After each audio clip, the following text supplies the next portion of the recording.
Hello, this is Don the Tool Man, and today I have for you a pair of 5.5-inch Cee Tee Jamestown, New York pliers here, and I'd found these a while back ago. I got them cleaned up the best I could. These belonged to my grandfather, and Cee Tee was an economy line for economy line for Crescent tools. Sorry, I had kind of a brain fart there, I guess is what you'd say. And I believe Cee Tee came out in, I think, 1905 from my research. My grandfather was born in 1910, and he worked for the state hospital for 27 years.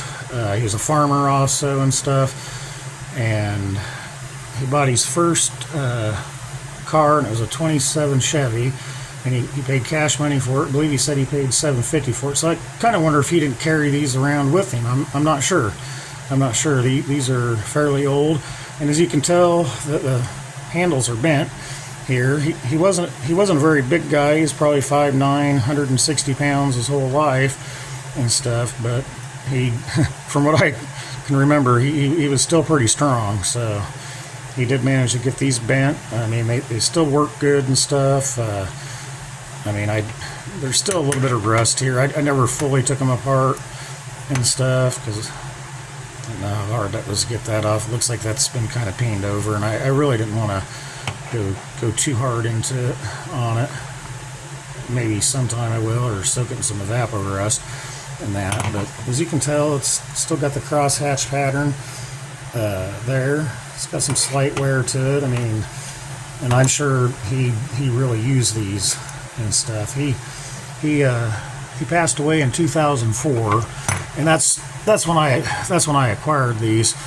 Yeah, he missed his 94th birthday by 9 days and stuff. So he lived a long, hard life and always worked hard, and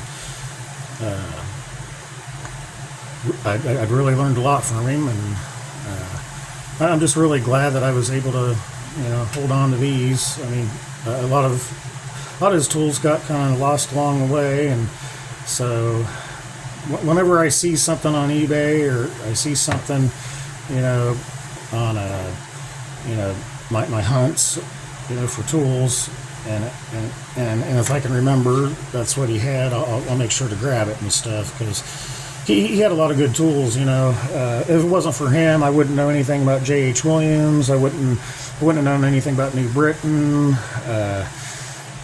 Wouldn't have known a whole lot about, and Destro, Billings. I mean, I was just really fortunate that, he had a lot of them tools. He had a lot of them tools in his toolbox, because, yeah, a lot of these names are just going away, along by the wayside.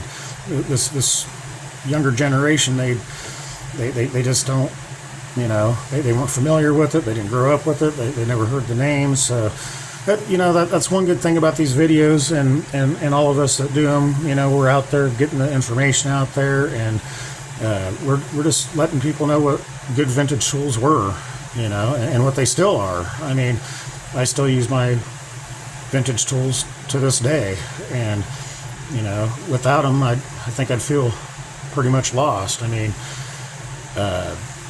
when can you pick up a ratchet from 50, 60 years ago, and it still operates as smooth and the day it was made? And I mean, a lot of this modern stuff, is it going to be around that long?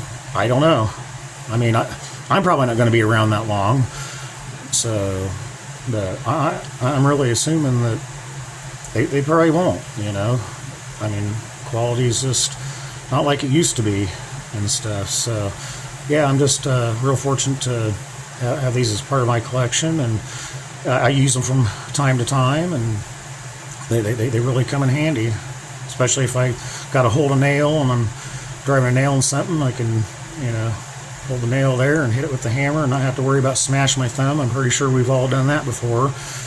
That ain't no fun, but yeah, just wanted to get these out there to you and let you see them and that. Yeah, just a little 5-inch or 5.5-inch plier, and they come in real handy. So just remember, if you like my content, make sure to hit that like button. If you really like it, make sure to hit that subscribe button. I'd greatly appreciate it. Thanks for watching.